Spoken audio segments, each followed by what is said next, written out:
বর্তমান তো অধর্মের জয় আমরা দেখছি, কিন্তু না, সেটা বেশি দিনের নয়। অধর্মের অভ্যুত্থান হতে পারে, অধর্ম কিছুদিন প্রতিষ্ঠা পেতে পারে, কিন্তু তা চিরন্তন নয়। অধর্মের অভ্যুত্থান মাঝে মাঝে হলেও অধর্ম চিরস্থায়ী প্রতিষ্ঠা পেতে পারে না। এই জন্য পঞ্চপাণ্ডবদের এই মহাধ্বংসের হাত থেকে, মহাসংকটের হাত থেকে বারবার ত্রাণ পাওয়ার উপায় ধর্মকে আশ্রয় করার জন্য। ভগবান শ্রীকৃষ্ণ কেন অর্জুনের রথের সারথি হতে যাবেন? এই জন্য যে পঞ্চপাণ্ডবকে যদি আমরা বিচার করি, এরা কারা, তো লক্ষ্য করবেন পঞ্চপাণ্ডবদের সম্পর্কে বলতে গিয়ে বলা হচ্ছে, যুধিষ্ঠির মহারাজ সাক্ষাৎ ধর্মরাজ, অর্থাৎ যুধিষ্ঠির মহারাজ সাক্ষাৎ ধর্মের মূর্তি। ধর্মের যদি কোনো রূপ দেওয়া যায়, তো যুধিষ্ঠির মহারাজ হলে ধর্মের স্বরূপ বা ধর্মের রূপ, প্রকৃষ্ট রূপ। ভীম হলেন ধর্মযুক্ত বল। ধ্যান দিন, এগুলি আপনার মধ্যেও যদি থাকে আপনি বিজিত হবেন। আপনার পরাজয় লেখা হবে না, আপনার পতন হবে না। প্রথমত আপনার মধ্যে থাকতে হবে যুধিষ্ঠির স্বরূপ ধর্ম, ভীম স্বরূপ ধর্ম। তো বল, অধর্মের বল নয়। ধর্ম, ন্যায়, সত্য, আদর্শের বল, এটা ভীমের প্রতীক। অর্জুন হলেন জীবত্বের প্রতীক। নরনারায়ণ রূপে এসেছিলেন কৃষ্ণ এবং অর্জুন, জীবত্বের প্রতীক। নকুল হলো বুদ্ধির প্রতীক। আর সহদেব যিনি, তিনি শাস্ত্র বলেছেন সুন্দরের প্রতীক। যদি আপনার সাথে ধর্ম থাকে, ধর্মযুক্ত বল থাকে, যদি আপনি ধর্ম বুদ্ধি সম্পন্ন হন, যদি আপনার ভিতরে ধর্মীয় শুদ্ধতা, সদাচার থাকে, তবে সেই জীবসত্তার ভার ভগবান নিজে গ্রহণ করেন। আচ্ছা, পঞ্চপাণ্ডবদের সাথে আরেকটি শক্তি ক্রিয়া করেছিল, খুব মার্মিক কথা। সেই শক্তি ক্রিয়া না করলে পঞ্চপাণ্ডবদের প্রতি এত ভগবান প্রিয়তা বোধ, ছায়ার মতো তাদের সঙ্গী হতেন না। পঞ্চপাণ্ডবরা ভগবানের এত প্রিয় একটি কারণে, পাঞ্চালী দ্রৌপদীর কারণে। দ্রৌপদী হলো দয়ার প্রতীক, করুণার প্রতীক। খুব ধ্যান দিয়ে শুনবেন, এগুলি আপনার আমাদের মধ্যে কুরু এবং পাণ্ডব দুটো পক্ষই আছে। দ্রৌপদী হলেন করুণা এবং দয়ার মূর্তি।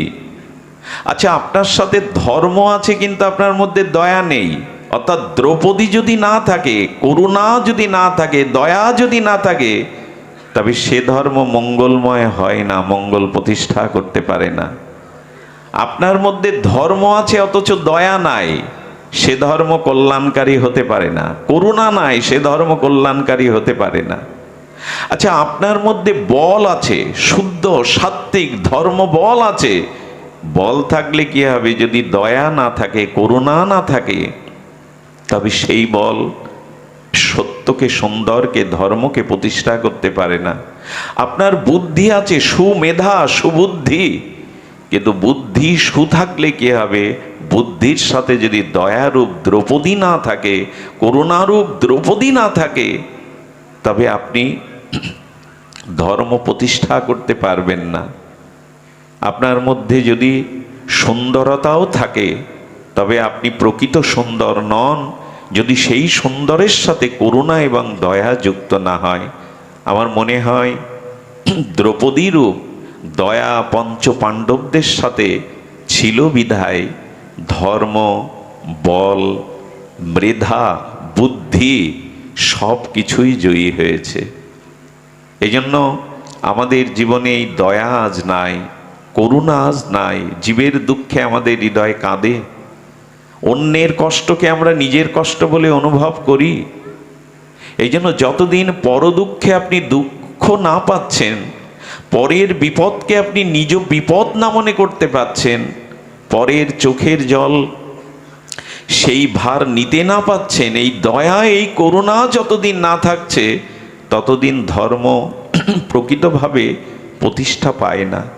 পঞ্চ পাণ্ডবের স্ত্রী দ্রৌপদী কেন? আসলে এই পাঁচটা গুণের সাথে, পাঁচটা শক্তির সাথে দয়াটা যদি যুক্ত হয় তবেই তারা বিশ্বজয়ী হয়, তবেই তারা রক্ষা পায়। আমাদের অনেকের কাছে ধর্ম আছে, করুণা নেই, দয়া নেই। আমাদের অনেকের কাছে বল আছে, অথচ আমাদের হৃদয়ে করুণা নেই। এই জন্য শাস্ত্রে বারবার বলেছেন, যুধিষ্ঠির ধর্মমূর্তি, ভীমসেন বলের মূর্তি, অর্জুন কিসের মূর্তি? জীবত্বের মূর্তি, নকুল জ্ঞান এবং সরলতা বা বুদ্ধি হলো সহদেব।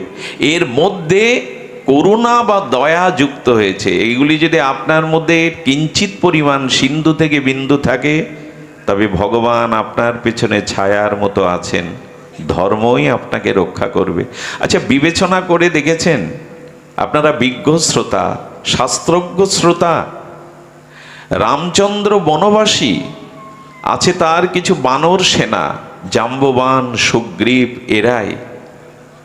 কিন্তু লঙ্কেশ, ত্রিলোক বিজয়ী দেবতাদের ত্রাস, সেই রাবণ স্বর্ণলঙ্কায় নিরাপদ সমুদ্রের ওপারে, রাবণের আছে লক্ষ লক্ষ সেনা, রাক্ষসগণ, মেঘনাদের মতো এবং কুম্ভকর্ণের মতো বীরগণ। কিন্তু রাবণের পতনের কারণ কি? রাবণ রামচন্দ্রের থেকে, কি বলা হয়, রামচন্দ্র এসেছিলেন ক্ষত্রিয় কুলে, সূর্য বংশে, কিন্তু রাবণ এসেছিলেন পুলস্ত ঋষির বংশে, ব্রাহ্মণ বংশে। রাবণ স্বর্ণলঙ্কায় নিরাপদ পরিবেষ্টিত, রামচন্দ্র বনবাসী হয়ে বনে বনে ঘুরছে। রামচন্দ্রের পিছনে বানর সেনা,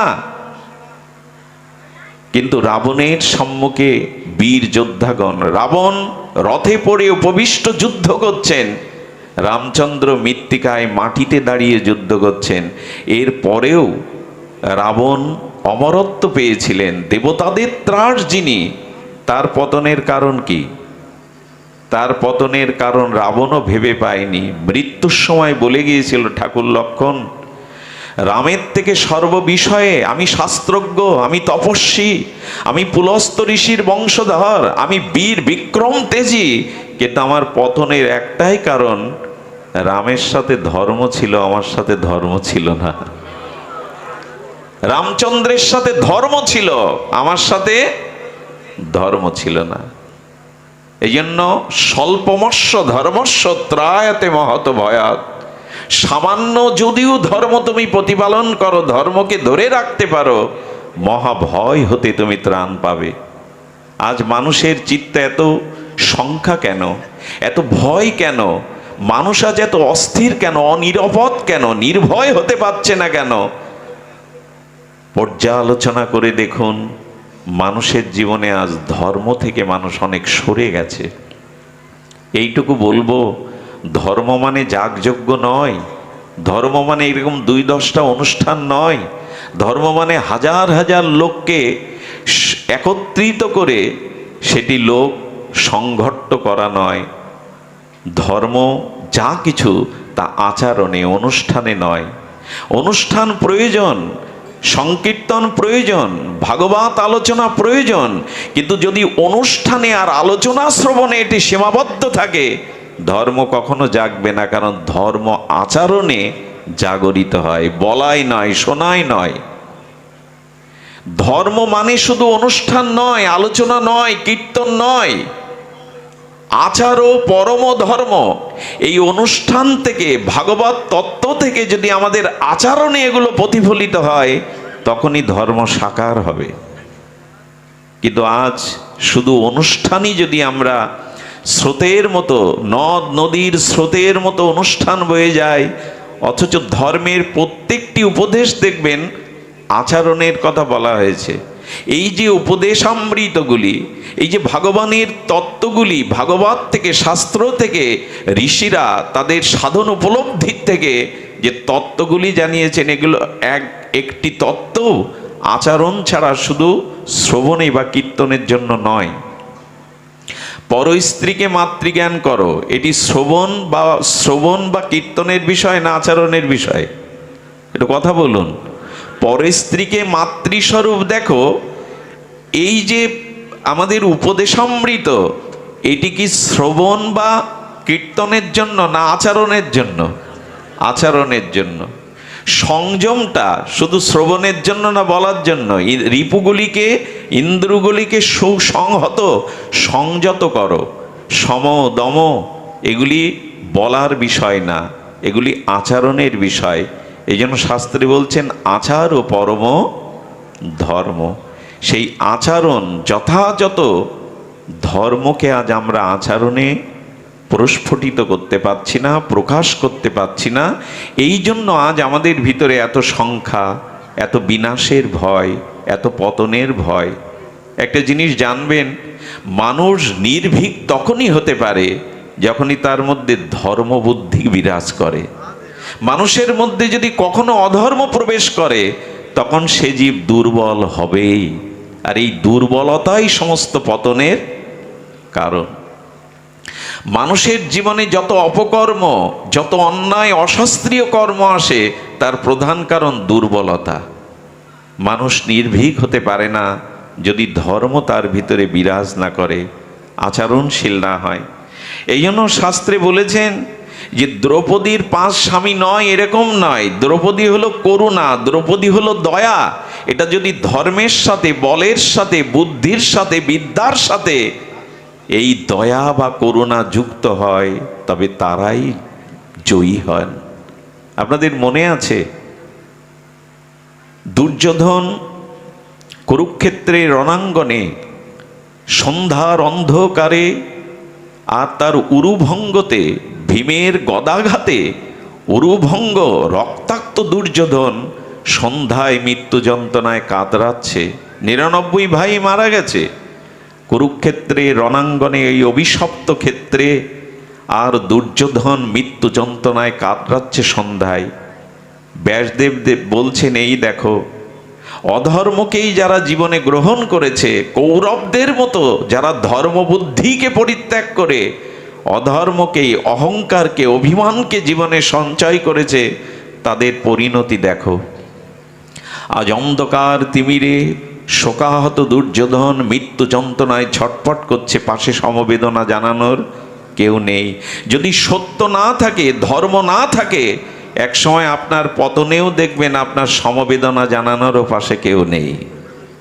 যদি ধর্ম না থাকে, সত্য না থাকে, আপনার পতনে সমবেদনা জানানোরও আপনি কাউকে একদিন পাবেন না। দুর্যোধনকে দেখুন, মহাভারতের এই পরম ইতিহাসকে সম্মুখে অবলোকন করুন।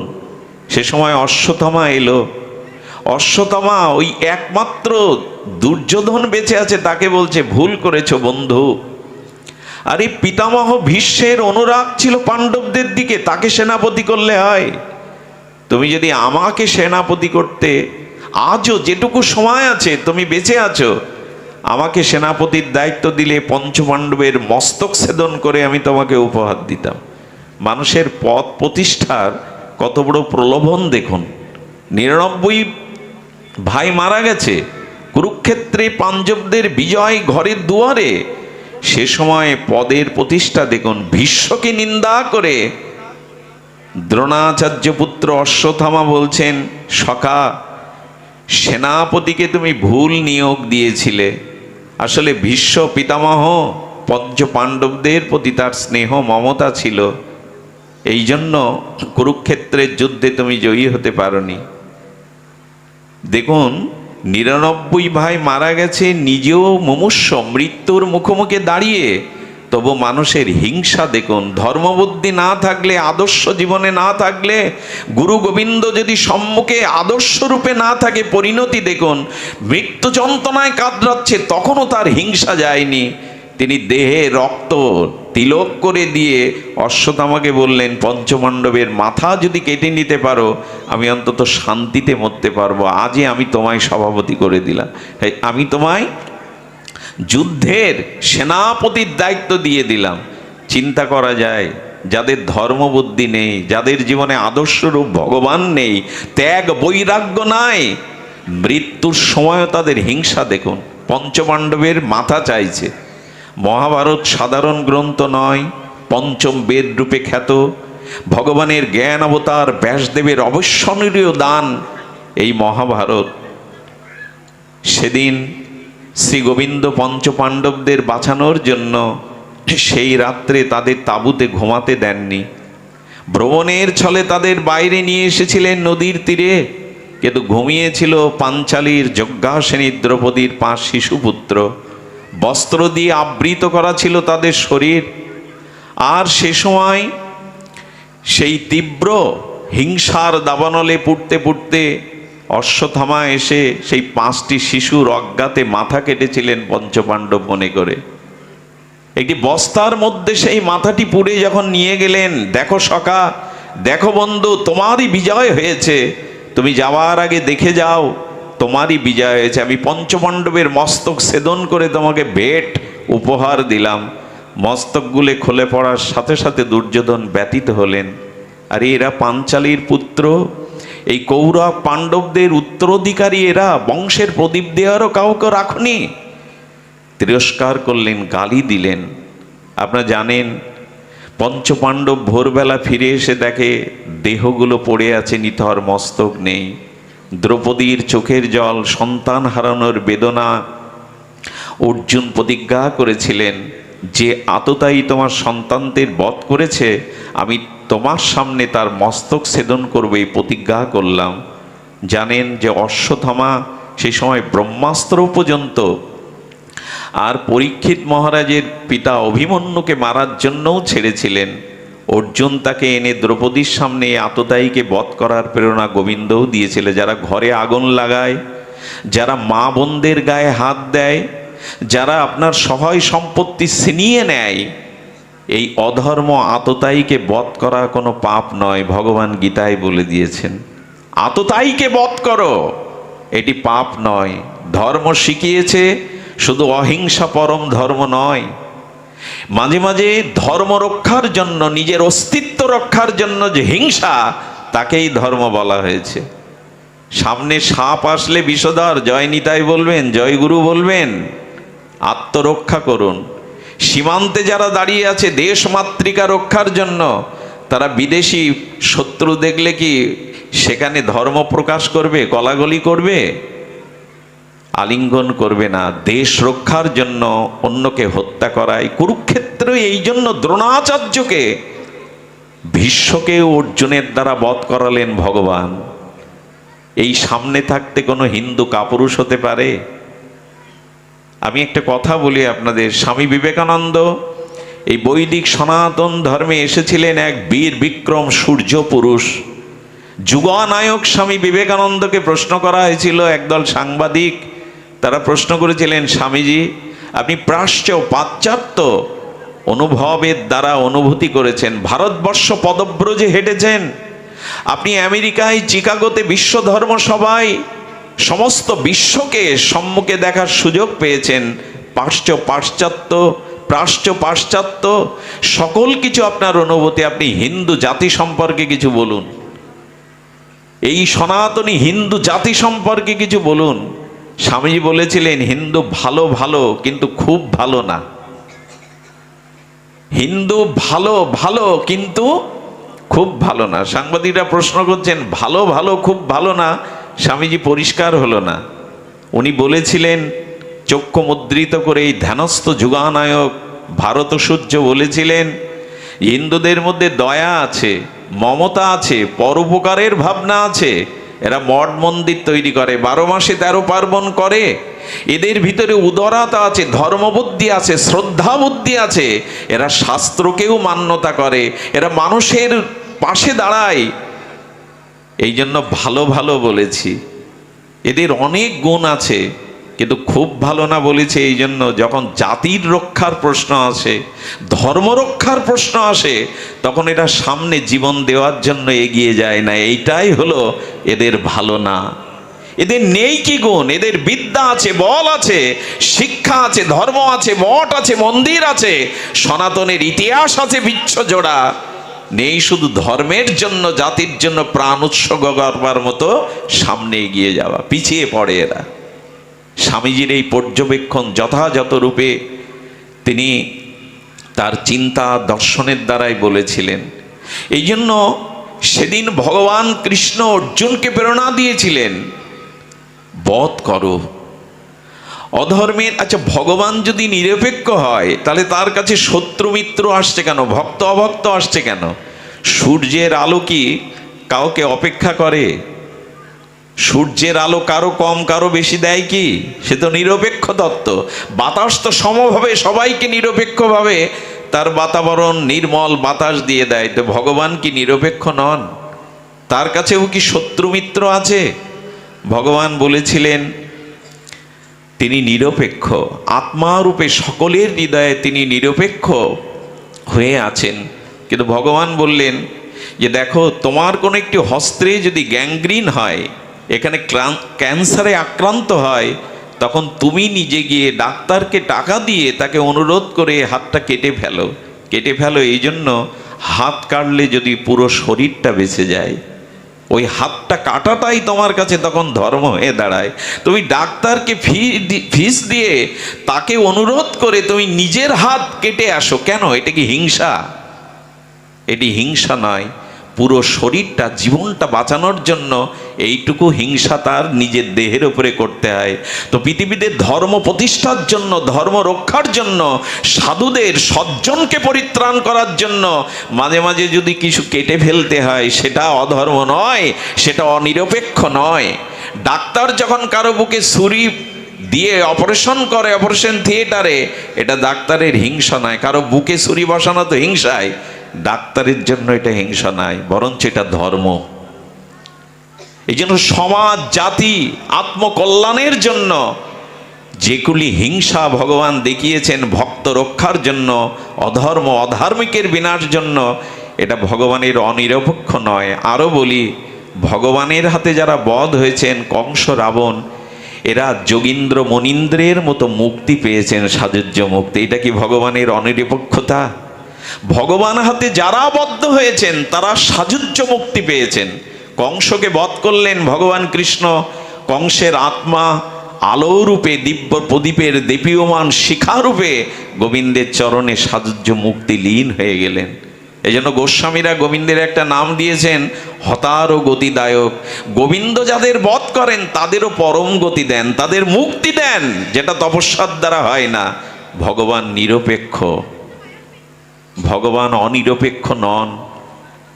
কিন্তু ভক্তের প্রতি তার আলাদা করুণা থাকে। যেখানে ধর্ম আছে, করুণা আছে, দয়া আছে, সেখানে ভগবান ছায়ার মতো।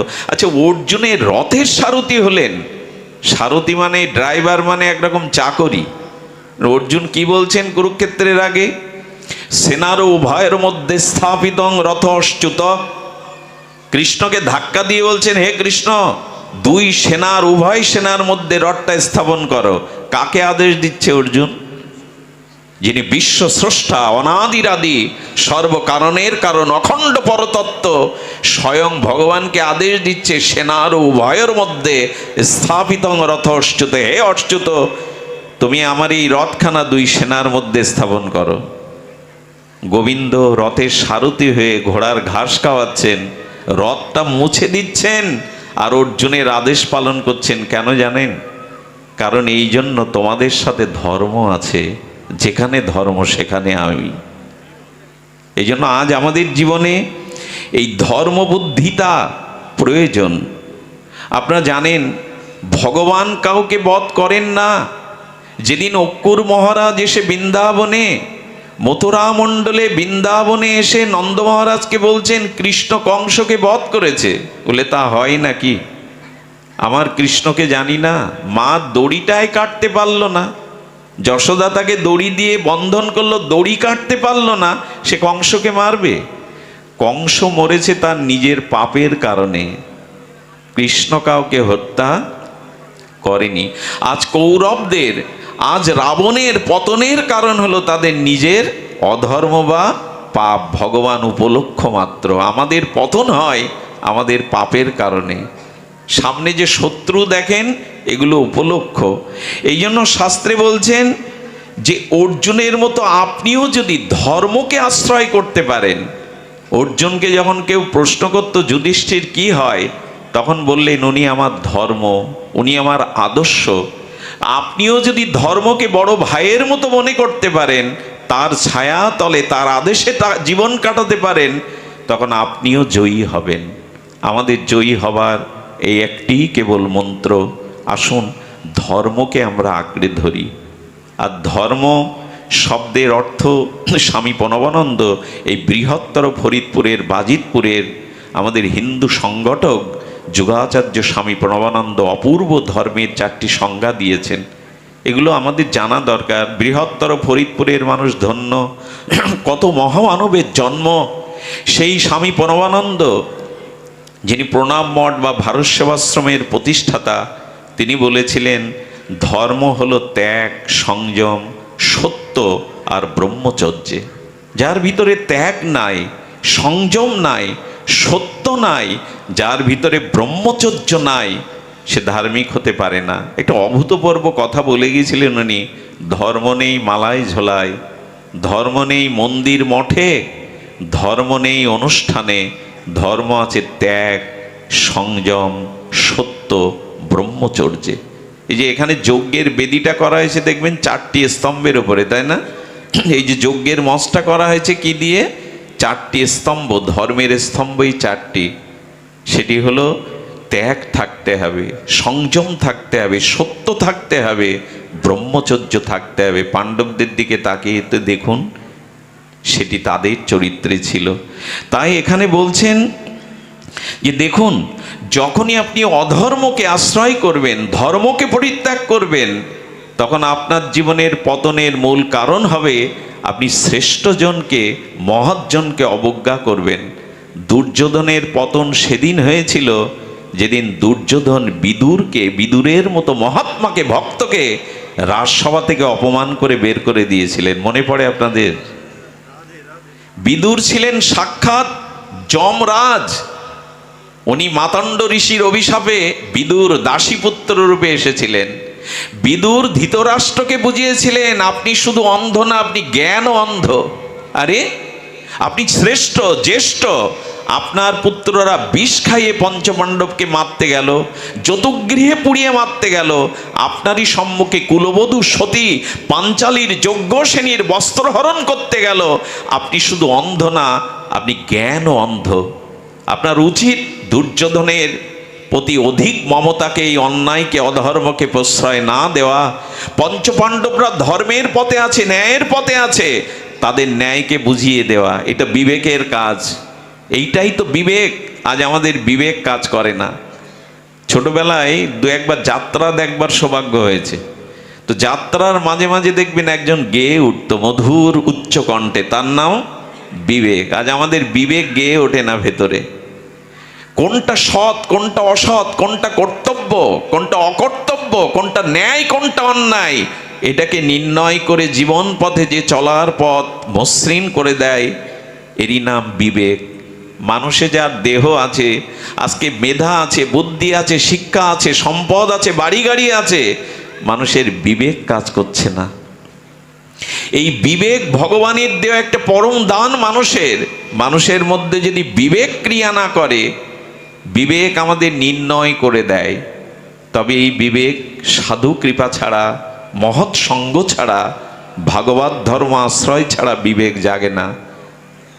বিনু সৎসঙ্গ বিবেক না হই। তুলসীদাস গোস্বামী বলছেন, শুদ্ধ মহৎ ভজনানন্দী নির্মল চরিত্র কোনো সাধু সঙ্গ না করলে কারো বিবেক কখনো জাগে না। এই জন্য বিবেক জাগাবার একমাত্র উপায় সাধু সঙ্গ, মহৎ সঙ্গ। আচ্ছা, আপনি লক্ষ্য করবেন, এই যে চন্দন চর্চিত করে কারো ভালে বা কপালে দিলে কপালটা শীতল হয়। চন্দনের ধর্ম শীতলতা। খাঁটি যে চন্দন বৃক্ষ আছে না, চন্দন কাষ্ঠকে যদি ঘর্ষণ করে সেই কর্দমাক্ত কাদার মতো খাঁটি চন্দনটা ললাটে প্রলেপ দিতে পারেন, পুরো শরীরটা শান্ত হয়ে যায়, শীতল হয়ে যায়। চন্দনের ধর্ম শীতলতা।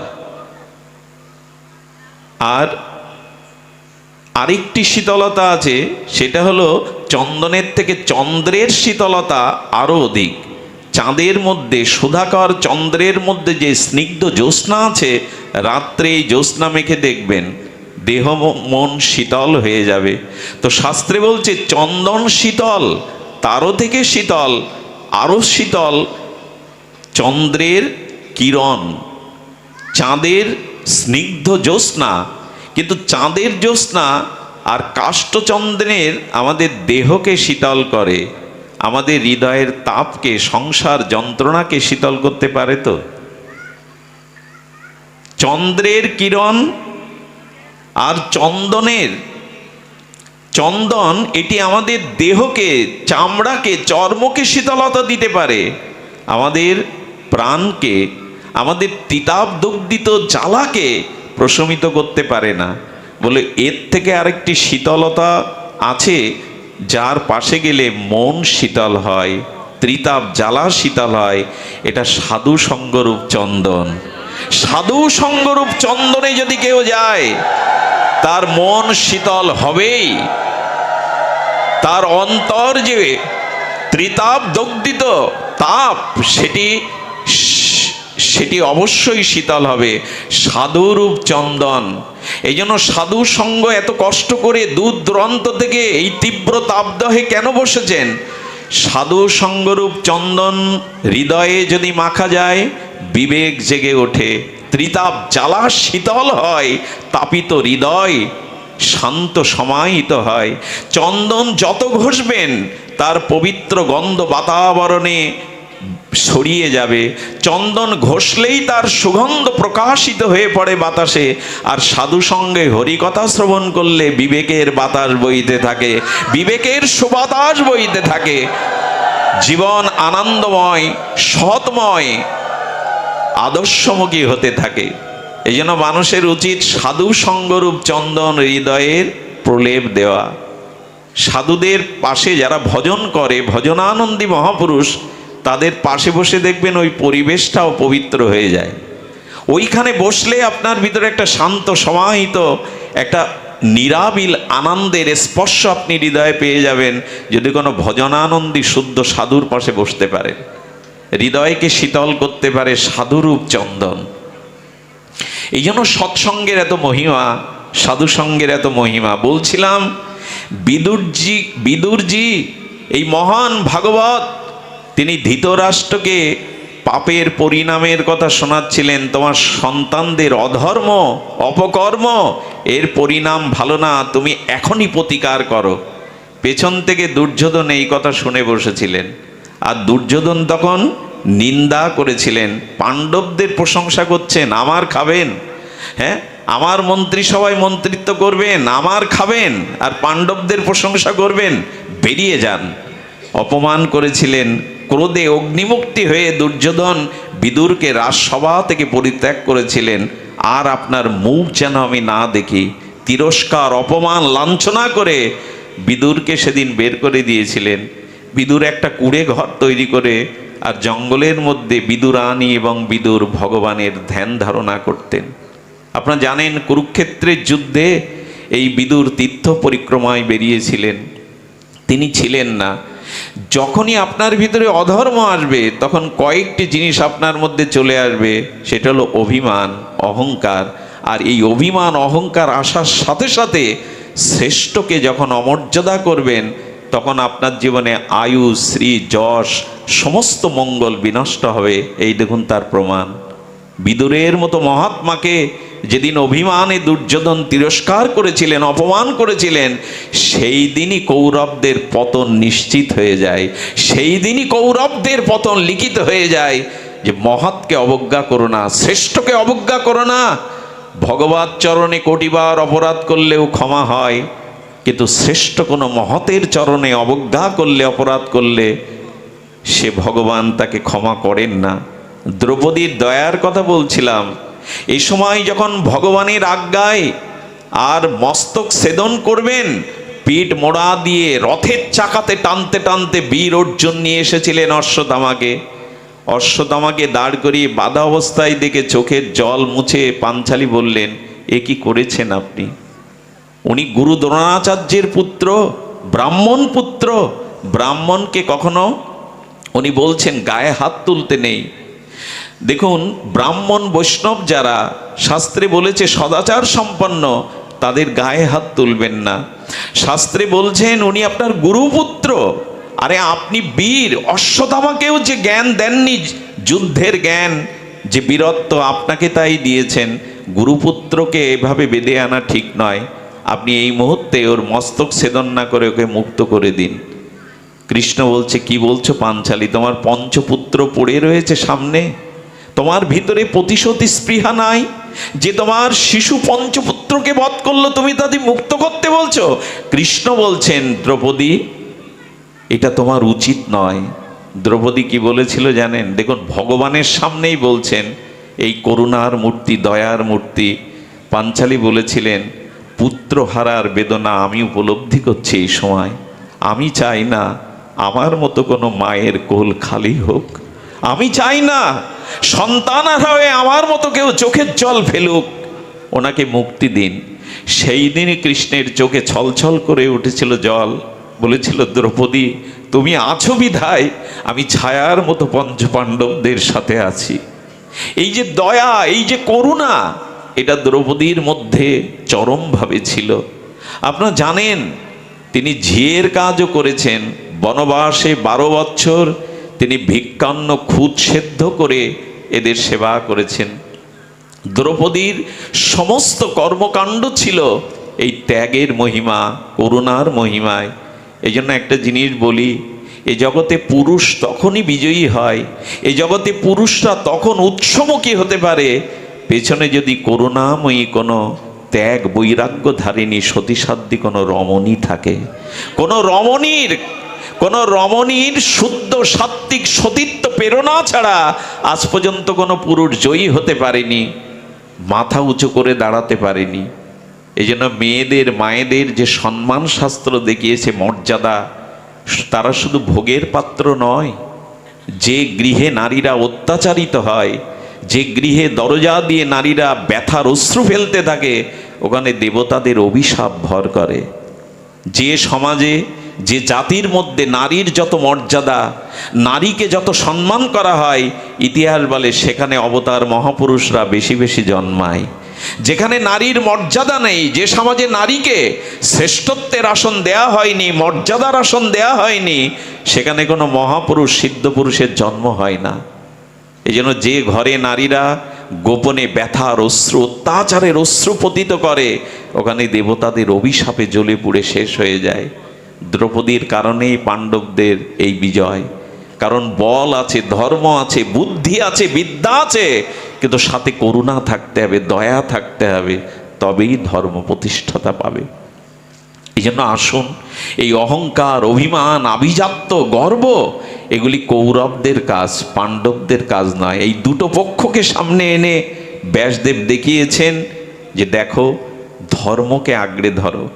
শাস্ত্র এও বলেছেন, তুল্লা ইন্দুস্তুতি মৌনী সন্তুষ্ট যেন কেন চিত।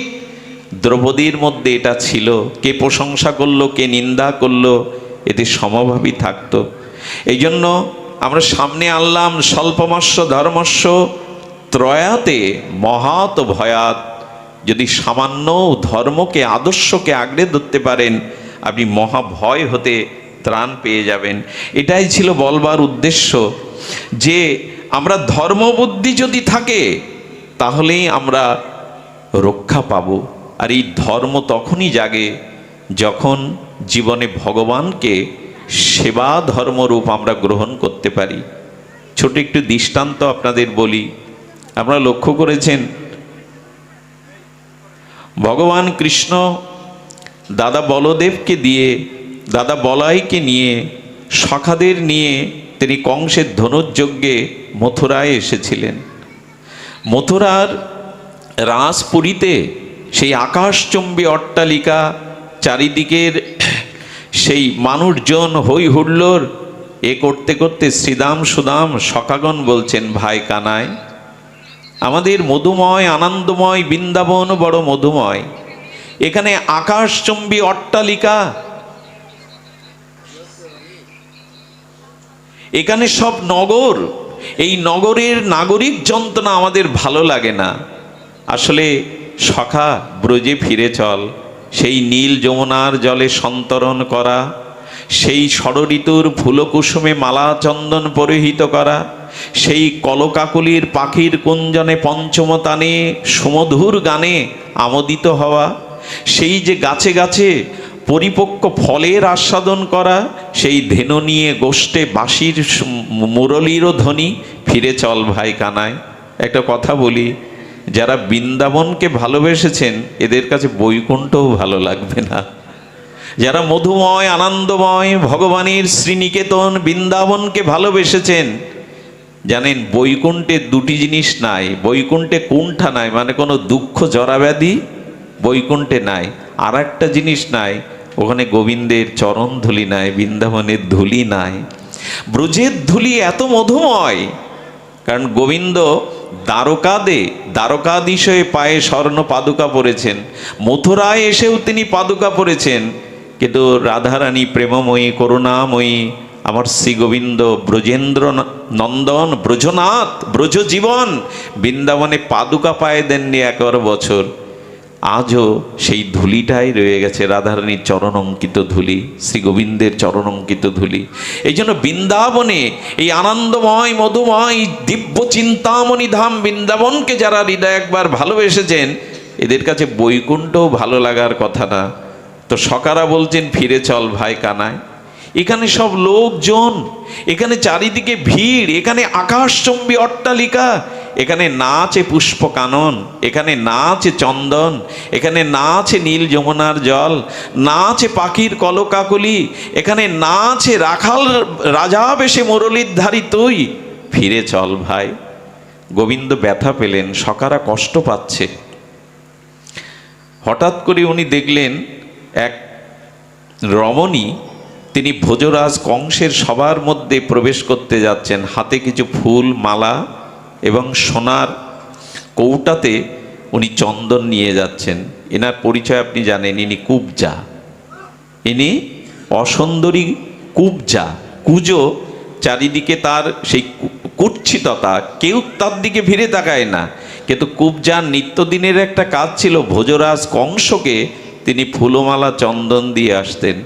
কৃষ্ণ পেছন থেকে দেখলো সখারা কষ্ট পাচ্ছে, একটু ফুল হলে একটু চন্দন হলে ওদের হৃদয়ে আনন্দ পেত।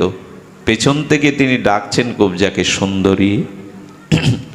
মধুর কণ্ঠের এই সুন্দরী সম্ভাষণ পেয়ে কুবজা পেছনে তাকিয়ে, উনি তো কুজো, উঁচু হয়ে গোবিন্দের শ্রীবদন কমল বদন দেখতে পাচ্ছেন না, কিন্তু গোবিন্দের কমল চরণ পাদ পদ্মে যেই দৃষ্টি পড়েছে, এমন দিব্য চিন্ময় অপূর্ব দুটি কমল চরণ দেখে বলছেন, যার কণ্ঠ এত সুন্দর, যার চরণ এত সুন্দর, সে আমাকে সুন্দরী বলে ডাকলো।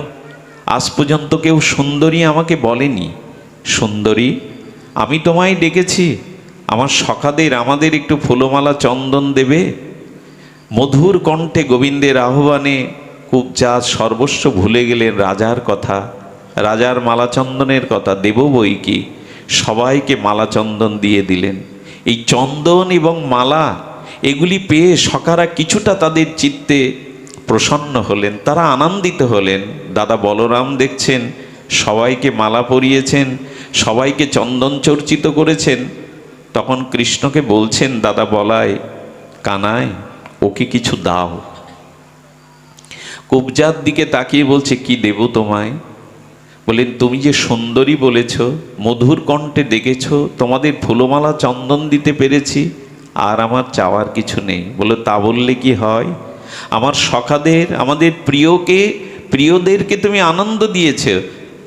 দাদা বলরাম বলছেন, শোন কানাই, নারীদের যদি কিছু দিতে হয়, সেটা দিতে হয় নারীদের জীবনের সবথেকে বড় শ্রেষ্ঠ ফললাভ হলো তাদের রূপমাধুর্য। নারীর মধ্যে যদি রূপের মাধুর্য থাকে, মাধুর্য শব্দটা শুধু রূপ না, যদি রূপের মাধুর্য থাকে, এটা নারী জীবনের শ্রেষ্ঠত্ব পাওয়া। আর পুরুষের জীবনের শ্রেষ্ঠত্ব যদি সৃজনশীল কোনো শক্তি কোনো পুরুষের মধ্যে প্রকাশ হয়।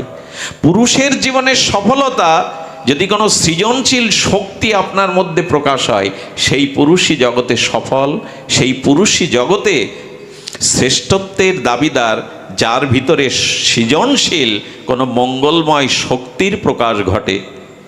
এখন এই জন্য পুরুষ শব্দটা এসেছে পৌরুষত্ব থেকে, তবে অত্যাচারের শক্তি নয়। নিজের মধ্যে যদি সৃজনশীল সমাজ কল্যাণ জগৎ মঙ্গলের কোনো শক্তি আপনার মধ্যে প্রকাশ হয়, তবেই পুরুষের প্রাপ্তি, ফললাভ, শ্রেষ্ঠত্ব, জীবন সফল। একটু বলতে হয়, বিল্বমঙ্গলের জন্য এখানে কেউ আসেননি, আমার এই রক্তমাংসের পিণ্ড দেহটার জন্য এখানে কেউ আসেননি। যদি খুব ভেতর থেকে জিজ্ঞাসাটা আসে, কেন এসেছেন? বিল্বমঙ্গল তোমার জন্য আসেনি, আসলে তোমার মুখ দিয়ে দুটো হরিকথা ভগবান প্রকাশ করছেন, এই জন্য এসেছে। এই জন্য কোনো পুরুষের মধ্যে যদি সৃজনশীল মঙ্গলময় কোনো শক্তির প্রকাশ ঘটে, সেটা তপস্যার দ্বারা, সাধনার দ্বারা, বিদ্যার দ্বারা, তবে সেই পুরুষই শ্রেষ্ঠ। যে পুরুষের মধ্যে কোনো শক্তি নাই, আসলে তিনি মৃত। সৃজনশীল কোনো মঙ্গলময় শক্তি যে পুরুষের মধ্যে নাই, যার শক্তি জগতের কল্যাণে এলো না, পরিবারের কল্যাণে এলো না, সমাজের কল্যাণে এলো না, তিনি মৃত, পুরুষ হওয়ার যোগ্য নয়। আর যে নারীর মধ্যে রূপের মাধুর্য নাই, সে নারীর জীবনও সফল নয়। তবে কি সুন্দরী হতে হবে না, এখানে মাধুর্য শব্দটা বলা হচ্ছে। অন্তরের সৌন্দর্যের সাথে বাইরের সৌন্দর্য যুক্ত হলেই তবে সে মাধুর্য, সৌন্দর্য প্রকাশ হয়। গোবিন্দ দাদা বলরামের কথায় কুবজার নোখে নিজের বৃদ্ধাঙ্গুলিটি দিয়ে একটু চাপ দিলেন, আর পিঠে আস্তে করে একটি চড় দিলেন, ওঠো সুন্দরী ওঠো। যেই বললেন, কুবজার আর সমস্ত অসুন্দরতা কেটে গেল। আর কুবজার যে কুজো ভাব ছিল না, অপূর্ব অনিন্দ, ত্রিলোকের মধ্যে অপরূপ সুন্দরী রূপে প্রকাশিত হলো, যেটা মেনকা উর্বশীর রূপ এমন নয়। তিলক সুন্দরী রূপে কুবজার রূপমাধুর্য গোবিন্দ দান করলেন। আমার কি মনে হয় জানেন, সুন্দরের পাশে গেলে অসুন্দরও সুন্দর হয়ে যায়।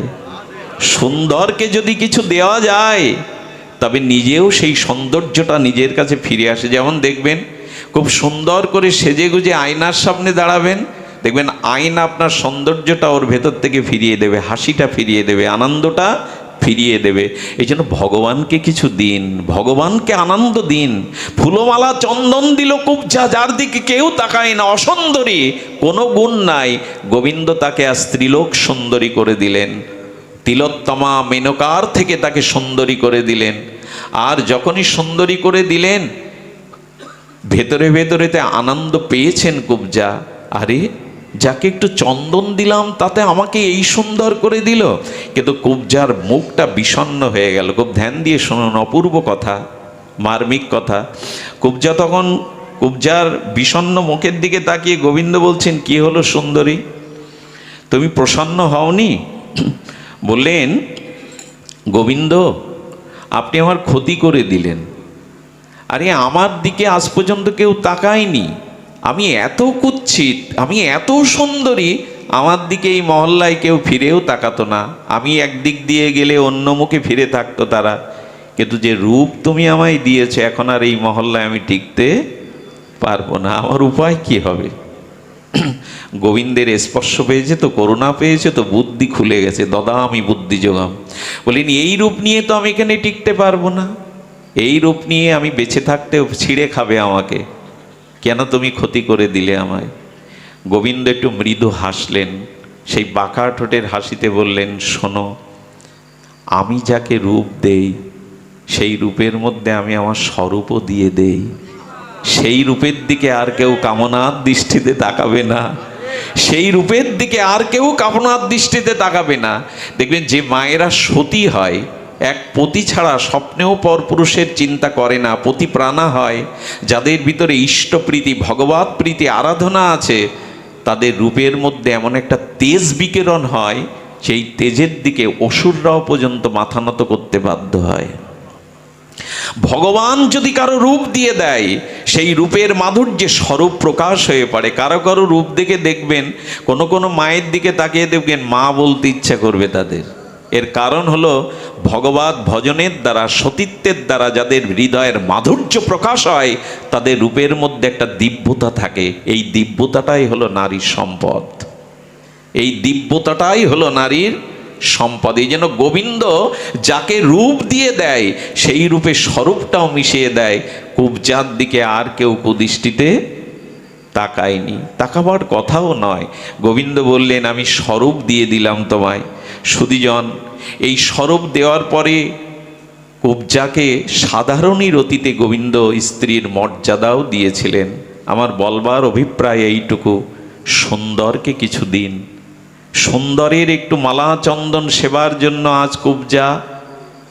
আজ কুবজা কি পেয়ে গেল না, কুবজা সুন্দরী রূপ নিল। বৃন্দাবনের আরেকটি লীলা মনে পড়ে।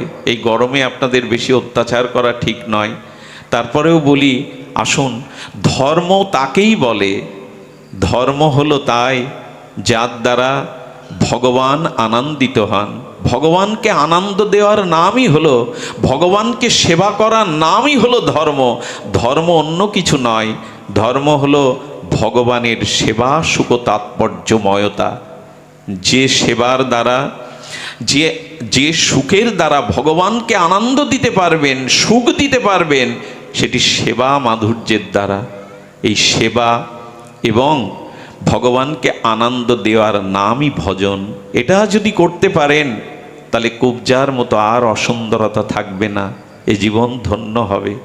এই রূপের মধ্যে তার স্বরূপের প্রকাশ ঘটবে, এ জীবন হবে আনন্দময়, কল্যাণময়, প্রেমময়, ভজনময়। এই জন্য আমাদের জীবনে যেটুকু ধর্ম, সেটুকু হলো ভগবানকে সুখ দেওয়া, আনন্দ দেওয়া। আমার প্রতিটি কর্মে, প্রতিটি চিন্তায়, প্রতিটি মননে ভগবান সুখ পাচ্ছেন তো, তিনি আনন্দ পাচ্ছেন তো। ভগবানকে সামনে রেখে যারা নিজের সুখের ব্যবস্থা করে নেয়, কথাটি কিভাবে বোঝায়, ভগবানকে সম্মুখে রেখে নিজের সুখের যন্ত্রের মতো ভগবানকে ব্যবহার করে, এরা আদৌ ভগবানকে ভক্তি করে না। এরা ভগবানকে সামনে রেখেছে নিজের সুখবাসনা পূরণের মেশিন বা যন্ত্র হিসাবে। তাই আপনাদের কাছে নিবেদন করব যে দেখুন, মানুষের জীবনে নিজের সুখে, নিজ ভোগের বাঞ্ছা ত্যাগ করে যদি জগতের হিত, যদি জগদীশ্বরের সেবা, যদি ভক্তের সেবা, মহতের সেবা করতে পারেন, তখনই সেটাই হবে পরম আনন্দের। আপনাদের মনে আছে ভগবান কপিল দেবের মাতা দেবাহুতি, এই দেবাহুতি দেবী তখন বৃদ্ধা। তিনি ব্রহ্মার কাছ থেকে জেনেছেন, তোমার এই পুত্র তোমার পুত্র নয়, স্নেহবৎসল দৃষ্টিতে পুত্ররূপে দেখছ, কিন্তু ইনি স্বয়ং নারায়ণেরই অবতার ভগবান কপিল। খুব ধ্যান দিয়ে শুনুন, এই ভগবান কপিলের কথা ব্রহ্মাজি মাতা দেবাহুতিকে বলেছিলেন, হে মা, হে দেবাহুতি, তোমার এই পুত্র নয়, ইনি নারায়ণেরই অবতার। বৃদ্ধ অবস্থায় এসে গেছেন, ভগবান কপিলকে পুত্র নয় ভগবান জ্ঞানে প্রদক্ষিণ করছেন। এই দেখুন, শ্রেষ্ঠ হলে মাও ভগবানকে ভগবান রূপে প্রদক্ষিণ করছেন। আর ইচ্ছা দেশ ও বিহীনেন সর্বত্র সমচেতসা ভগবত ভক্তি যুক্তেন প্রাপ্তা ভগবত গতি। শ্রী ভগবতে এই যে ভগবত গতি, এই যে ভক্তি প্রাপ্তি, এই জন্য মা নিজের সন্তানকেও ভগবত জ্ঞানে প্রদক্ষিণ করে আর প্রীতি নমস্কার করে প্রশ্ন করছেন। ভগবান কপিল দেব তার মাতা দেবহতীকে পরম মহত্বপূর্ণ তত্ত্ব কথা বলেছিলেন, যেটা কপিল গীতা নামে খ্যাত। আমরা যখন গ্রন্থ দেখি না, আমরা অনেকেই নেটে আটকে আছি বর্তমানে, একটু গ্রন্থ দেখবেন। এই গ্রন্থ না দেখলে আমাদের গ্রন্থি খুলবে না, আমাদের বাঁধন খুলবে না। স্বাধ্যায় বলে পঞ্চঋণের হিন্দুদের একটা ঋণ আছে, প্রতিদিন অন্তত একটি শ্লোক হলেও গীতা, ভাগবত, পুরাণ, উপনিষদের একটি শ্লোক পড়তে হবে আপনাকে। যিনি পড়তে পারেন না, তিনি যেন একটু শ্রবণ করেন। 5টা ঋণ তো আমাদের, কি ঋণ? 5টা ঋণ, ঋষি ঋণ, দেব ঋণ, ভূত ঋণ, নিরি ঋণ। হ্যাঁ, এমনি করে আমাদের যে 5টি ঋণ আছে, সেই ঋণের মধ্যেই ঋষিরা আমাদের জন্য যে গ্রন্থাবলী রেখে গেছেন, তাদের ভজন কণিকা দিয়ে, অনুভূতি দিয়ে এই গ্রন্থ প্রতিদিন পাঠ করা। আমার মনে হয় বই পড়া, গ্রন্থ পড়া আমরা ছেড়েই দিয়েছি। এই নেট নামক জিনিসটাতে আটকে গিয়ে আমরা মানসিক অনেকটা বিকারগ্রস্ত হয়ে যাচ্ছি। নেট দেখুন, এটা দরকার, এটা সময় উপযোগী প্রযুক্তি বা বিজ্ঞানের উৎকর্ষতা, এছাড়া আপনি চলতে পারবেন না। নেট আপনার কাছে থাকুক, কিন্তু নেটে আটকে না গিয়ে মাঝে মাঝে গ্রন্থতে চোখ দিন। একটি শ্লোক, একটি উপদেশ, ঋষি অনুশাসিত ভজন উপলব্ধির গীতা ভাগবতের একটা শ্লোক আপনার জীবন বদলে দিতে পারে। আমার মনে পড়ে দিল্লিতে এক ভদ্রলোকের স্ত্রী মারা গেল। অল্প বয়সে সুন্দরী স্ত্রীকে হারিয়ে স্ত্রীর প্রতি তার মোহ ছিল, আসক্তি ছিল, আর সে আত্মহত্যা করেই মারা যায়। আত্মার সদ্গতি হয়নি, তাই ছায়ারূপে তার স্বামীর ঘরে প্রতিদিন আসতো। ধীরে ধীরে শুকিয়ে যেতে লাগলো, রক্তশূন্য হয়ে যেতে লাগলো। দিল্লিতে বোর্ড বসানো হলো মেডিকেলের, বলল আপনার কোনো উপায় খুঁজে পাচ্ছি না, আপনার শরীরের কোনো রোগ নাই, কিন্তু আপনি বাঁচবেন না। এই প্রতিদিন সেই ছায়ারূপ পিশাচির যন্ত্রণা সহ্য না করতে পেরে বিষের বড়ি কিনে আনলেন, আজকে খেয়ে আত্মহত্যা করবেন। মানসিক বিকারগ্রস্ত হয়ে গেছেন, আর জীবনের প্রতি তার দায়বদ্ধতা নেই। মরার সংকল্প, আত্মহত্যার সম্পর্ক তিনি সংকল্প নিলেন। যখনই রাত্রে খাওয়ার পরে পকেটে হাত দিতে যাবেন, ওই পিশাচি দরজার কাছে ছায়ামূর্তি নিয়ে এসে বলছেন, তোমার পকেটে যেটা আছে ফেলে দাও। ও তখন মনে মনে ভাবছে আমাকে মরতে দেবে না, ধীরে ধীরে এভাবেই যন্ত্রণাতেই মারবে। তবে ও যখন বুঝতে পেরেছে আমি মরবো, আমি ওটা বের করব না, চিৎকার চেঁচামেচি করে বহুক্ষণ চেষ্টা করলো, ভয় ভীতি চিৎকার দিয়ে ওর পকেট থেকে ওটা ফেলে দেওয়ার। উনি ফেলেননি, এবং অবাক কাণ্ড কি জানেন, উনি মরেনওনি, সুস্থ হয়ে গেছিলেন। এবং ওনার জীবনের অধিকাংশ আয়কে উনি গীতা প্রচারে তিনি ব্যয় করেছিলেন, গীতা প্রেজে দান করেছিলেন। সেদিন কি দেখেছিল জানেন? যে বিষের বড়িটা উনি কিনে এনেছেন, সেই বিষের বড়িটা বাঁধা ছিল গীতার একটা ছেঁড়া পৃষ্ঠা দ্বারা। ওই কারণে পিশাচি ঘরে প্রবেশ করতে পারেনি, গীতার একটা ছেঁড়া পৃষ্ঠার দ্বারা ওই পিশাচি ঘরে প্রবেশ করতে পারেনি। এই ভদ্রলোক পরবর্তীতে গীতা প্রেসে, গোরক্ষপুরে গীতা প্রেসে নিজের রক্ত দান করেছিলেন, যার একটা পৃষ্ঠা কাছে থাকলে পিশাচি প্রবেশ করতে পারে না ঘরে। সেটা কত অমীয় চিন্ময় বস্তু। এই জন্য গীতাকে শুধু লাল কাপড়ে রাখবেন না, মরার পরে বুকে দেবেন না। মুখে দিতে পারেন, এটা আমার আপত্তি নেই, কিন্তু জীবদ্দশাতে বুকের মধ্যে গীতার বাণীকে নিন। মৃত্যুর পরে বুকে দিলেন, তাতে আমার আপত্তি নেই, কিন্তু তাতে তার কি কল্যাণ হবে আমি জানি না। কিন্তু গীতাটা জীবদ্দশাতেই গীতার বাণীকে হৃদয়ে নিন। এই জন্য এগুলো খুলে দেখবেন। কপিল গীতা নামের উপদেশে আছে, কপিলদেব সন্দনা বন্দনা নিত্যকর্ম সমাপন করে বসেছেন। আর কি করেছেন? মা দেবাহুতি সেই পূর্ণ শ্রদ্ধা নিয়ে এসে পুত্রকে প্রদক্ষিণ করে, আর তখন বলছেন অপূর্ব এই কথাগুলো, যে ব্রহ্মা বলেছিলেন যে তুমি নারায়ণ, আমি এই সময় তোমার গর্ভধারিণী শুধু নয়, আমি তোমার শিষ্যা, আমাকে তুমি উপদেশ দান করো। কি বলছেন শুনুন। আমি আজ পর্যন্ত অনেকবার ইন্দ্রিয় ভোগ করেছি নিজের মা, এই উক্তিগুলো শুনুন, এটা আমাদেরই কথা। আমরা বহুবার জন্মেছি, বহু দেহ পেয়েছি, বহু সম্পর্ক পেয়েছি, অনন্তকাল ধরে এই দেহকে, ইন্দ্রিয়কে ভোগ করেছি। চোখে দৃশ্য দেখেছি, জিহ্বায় রসাস্বাদন করেছি, কর্ণে শব্দমালা দিয়েছি, চর্মকে স্পর্শ সুখ দিয়েছি, কিন্তু কই আজও পর্যন্ত আমার তৃষ্ণা তো মিটল না। পুত্র ভগবান কপিলকে বললেন যে দেখো, আমি আজ পর্যন্ত অনেকবার এই শব্দ স্পর্শ রূপ রস গন্ধ ভোগ করেছি। আচ্ছা, ছোটবেলা থেকে এ পর্যন্ত আমরা কি কম ভোগ করলাম? তৃষ্ণা মিটেছে কারো? তৃষ্ণা কি মেটে? বা তৃষ্ণা আরও নিরন্তর বেড়ে যায়। তৃষ্ণা কারো মিটে না। কত জন্মই ভোগ করলাম, কারণ ভোগের প্রশান্তি হয় না, অনিত্যম অসুখম। এই জগতের যে প্রাপঞ্চিক সুখ, সেটা দুঃখপ্রদ। আর কি বলছেন? আমি আজও স্থায়ী সুখ বা শান্তি পাইনি। একটা ছোট কথা বলে যায়, যদি হৃদয়ে ধারণ করতে পারেন। কথাটি ক্ষুদ্র, কিন্তু মহিমা অনেক। আনন্দ চান, সুখ চাইবেন না। সুখ জগতে চাইবেন না, আনন্দ চান। আনন্দ এবং সুখের মধ্যে বিস্তর পার্থক্য আছে।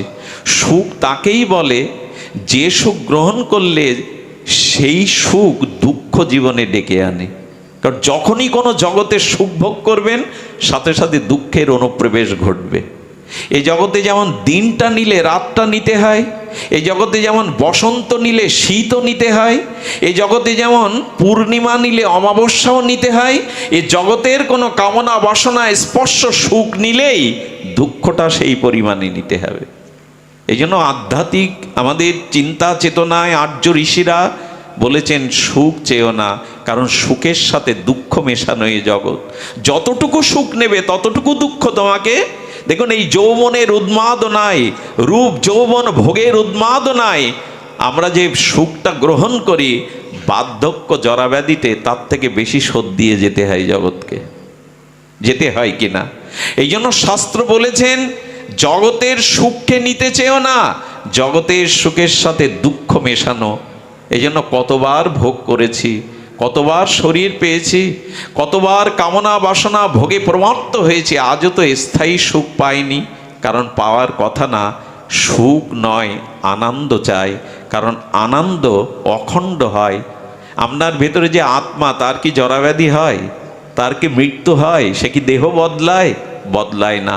আত্মা হলেন আনন্দের উৎস, আর এই দেহের যে সুখ এটা ক্ষণিক, দুঃখপ্রদ, বিধ্বংসী।